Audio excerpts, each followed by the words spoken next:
पिछले भाग में हमने जाना कि कैसे समाज की क्रूर जाति व्यवस्था और अपमान ने एक साधारण बालक ज्योतिराव फुले के भीतर बदलाव की आग जलाई। उन्होंने न केवल अपने लिए बल्कि लाखों दबे कुचले लोगों के लिए समानता और सम्मान का सपना देखा।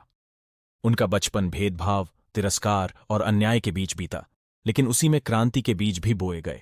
यही बच्चा आगे चलकर भारत का महान समाज सुधारक बना, जिसने अंधकार में एक नई रोशनी की मशाल जलाई। अब जानते हैं ज्योतिराव फुले की जिंदगी का अगला पड़ाव, जहां उनके भीतर का विद्रोह धीरे धीरे एक आंदोलन में बदलने लगा। उनके परदादा कोई साधारण इंसान नहीं थे। सतारा से करीब 40 किलोमीटर दूर कटगुण नाम की जगह पर एक छोटा सा गांव था। यहीं रहते थे ज्योतिराव के परदादा, जिन्हें उस समय गोहरे उपनाम से जाना जाता था। वे गांव में चौगुल्ला के रूप में काम करते थे। चौगुल्ला का मतलब होता है एक निम्न श्रेणी का ग्राम अधिकारी, जिसे गांव के छोटे मोटे काम सौंपे जाते थे। लेकिन उस समय पेशवा शासन का दौर था और ब्राह्मण राजस्व अधिकारी गांवों में राजा की तरह हुकूमत चलाते थे। दलितों, निचली जातियों और किसानों पर उनका अत्याचार आसमान छू रहा था। ये अधिकारी मनमाने टैक्स वसूलते थे। अगर कोई किसान टैक्स न दे पाए तो उसकी जमीन छीन ली जाती थी।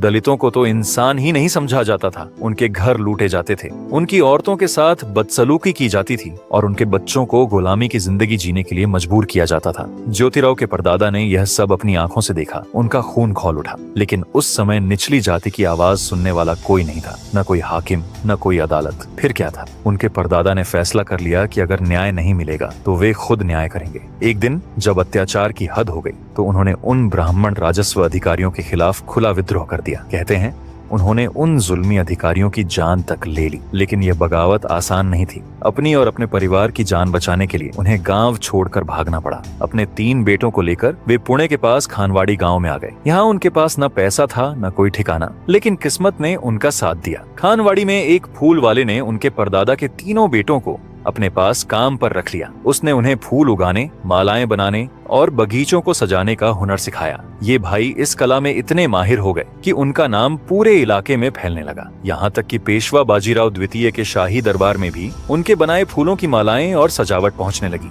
पेशवा इतने खुश हुए कि उन्होंने इन भाइयों को इनाम में 35 एकड़ जमीन दी, और वो भी बिना टैक्स की। यह कोई छोटी बात नहीं थी। उनकी कला ने उन्हें नई पहचान दी। गोहरे उपनाम अब पीछे छूट गया। अब वे फूले कहलाने लगे, फूलों की तरह खिलने वाले। लेकिन यह नई पहचान भी उनकी जाति की सच्चाई को नहीं बदल सकी। हिंदुस्तान में उस समय हुनर से ज्यादा जाति मायने रखती थी। चाहे आप कितने ही बड़े कलाकार बन जाओ, समाज की नजर में आप वही शूद्र थे जिसे नीचा दिखाना उनका हक था। समय बीता और गोहरे जो अब फुले बन चुके थे, उनके परिवार की यह मेहनत और कला आगे बढ़ी। ज्योतिराव के पिता गोविंदराव भी अपने पूर्वजों की तरह फूलों और खेती का काम करने लगे। उन्होंने चिमनाबाई से शादी की और उनके 2 बेटे हुए, जिसमें सबसे छोटे थे ज्योतिराव। लेकिन ज्योतिराव के जन्म के 1 साल बाद ही एक बड़ा हादसा हो गया। चिमनाबाई का निधन हो गया, जिसके कारण गोविंदराव टूट गए। माली बिरादरी के लोगों ने उन्हें दूसरी शादी के लिए मनाने की कोशिश की, लेकिन गोविंदराव ने मना कर दिया। वे अपने बच्चों को अकेले ही पालना चाहते थे। इसके बाद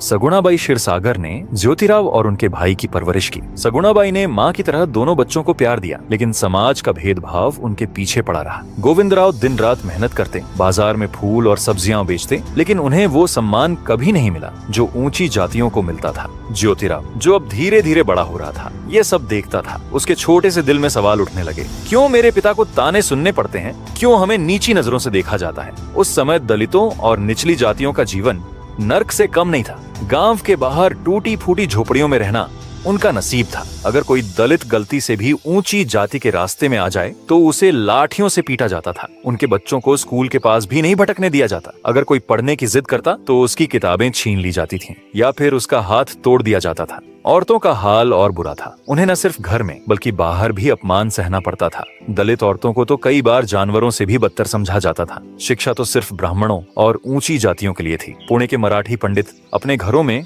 सिर्फ ऊंची जाति के बच्चों को संस्कृत, व्याकरण, तर्कशास्त्र और दर्शन पढ़ाते थे। दलित और माली जैसे समुदायों के बच्चे, उन्हें तो स्कूल की सीढ़ियां चढ़ने का हक भी नहीं था। अगर कोई कोशिश करता तो उसे गांव से निकाल दिया जाता था। यह वह दौर था जब शिक्षा को एक हथियार की तरह इस्तेमाल किया जाता था, ऊंची जातियों को ताकत देने और निचली जातियों को गुलाम रखने के लिए। ज्योतिराव अब समझने लगा था कि उसके परिवार का अपमान सिर्फ उसका नहीं बल्कि पूरी व्यवस्था का हिस्सा था। वह देखता था कि उसके पिता की मेहनत मेहनत को लोग तुच्छ समझते हैं। वह देखता था कि सगुणाबाई को बाजार में लोग नीची नजरों से देखते हैं। वह देखता था कि गांव के स्कूल में सिर्फ ब्राह्मण और मराठा बच्चे पढ़ते हैं, जबकि माली और दलित बच्चों को खेतों में मजदूरी करने के लिए छोड़ दिया जाता है। उसके मन में एक तूफान उठ रहा था। वह सोचता था, क्या मैं भी सिर्फ खेतों में काम करने के लिए पैदा हुआ हूँ? क्या मेरे जैसे लोगों को कभी सम्मान नहीं मिलेगा? बहरहाल उस समय भारत में ब्रिटिश राज अपने पैर जमा रहा था। पुणे की गलियों में अब सिर्फ पेशवाओं की बातें नहीं होती थीं।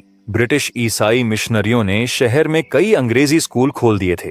ये स्कूल सिर्फ पढ़ाई के लिए नहीं, बल्कि ईसाई धर्म को फैलाने का भी जरिया थे। उसी समय governor general Lord William Bentinck ने 7 मार्च 1835 को एक बड़ा ऐलान किया। उन्होंने कहा कि अब भारत की शिक्षा नीति बदलेगी। उनका मकसद था भारतीयों को यूरोपीय साहित्य, विज्ञान और आधुनिक विचारों से जोड़ना। लेकिन जरा सोचिए, यह कितना मुश्किल था। यह वह देश था जहां सदियों से रूढ़ियां और अंधविश्वास लोगों के दिमाग में जड़ें जमाए बैठे थे। ब्राह्मणवादी व्यवस्था ने शिक्षा को सिर्फ ऊंची जातियों तक सीमित कर रखा था। दलित और निचली जातियों के लिए तो स्कूल का दरवाजा देखना भी गुनाह था।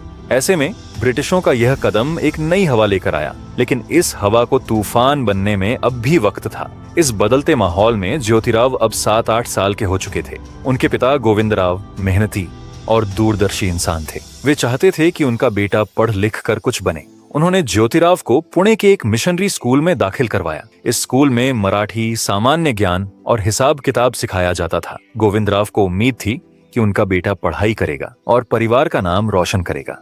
लेकिन स्कूल की दुनिया ज्योतिराव के लिए इतनी आसान नहीं थी। यहाँ उन्हें फिर से जातिगत भेदभाव का कड़वा स्वाद चखना पड़ा। स्कूल में कुछ कट्टरपंथी हिंदू शिक्षक और छात्र थे जो निचली जातियों के बच्चों को बर्दाश्त नहीं करते थे।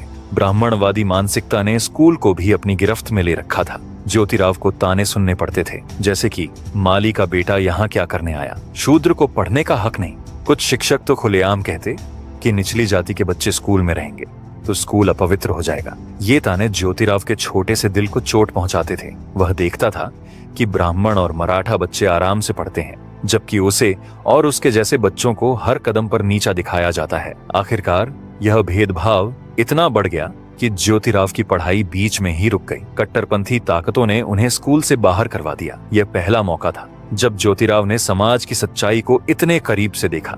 लेकिन यह अपमान उनके लिए हार नहीं, बल्कि एक नई शुरुआत था। स्कूल छूटने के बाद ज्योतिराव अपने पिता के साथ खेतों में काम करने लगे। सुबह से शाम तक वे सब्जियां और फूल उगाते, बगीचों को संवारते और बाजार में सामान बेचने जाते।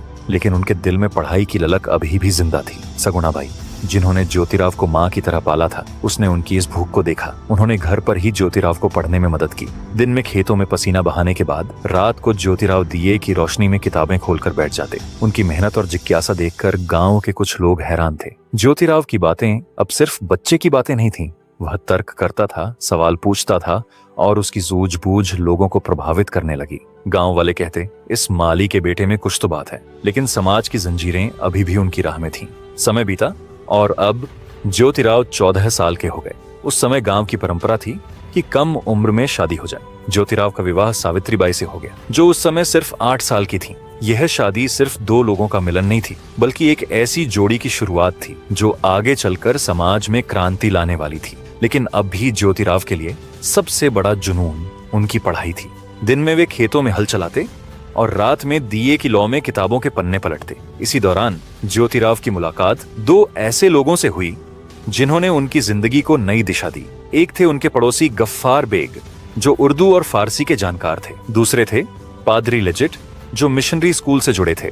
इन दोनों ने ज्योतिराव की आंखों में चमक देखी। वे समझ गए कि यह लड़का साधारण नहीं है। इसीलिए साल 1841 में उन्होंने ज्योतिराव को फिर से स्कूल में दाखिला लेने के लिए प्रेरित किया। ज्योतिराव को स्कॉटिश मिशन हाई स्कूल में दाखिला मिला। यह उनके लिए एक नया मौका था। इस बार उन्होंने ठान लिया कि वे हर मुश्किल को पार करेंगे। स्कूल में वे दिन रात मेहनत करने लगे। अंग्रेजी, गणित, विज्ञान, हर विषय में उन्होंने अपनी प्रतिभा दिखाई। साल 1847 में जब परीक्षा के नतीजे आए तो हर कोई हैरान रह गया।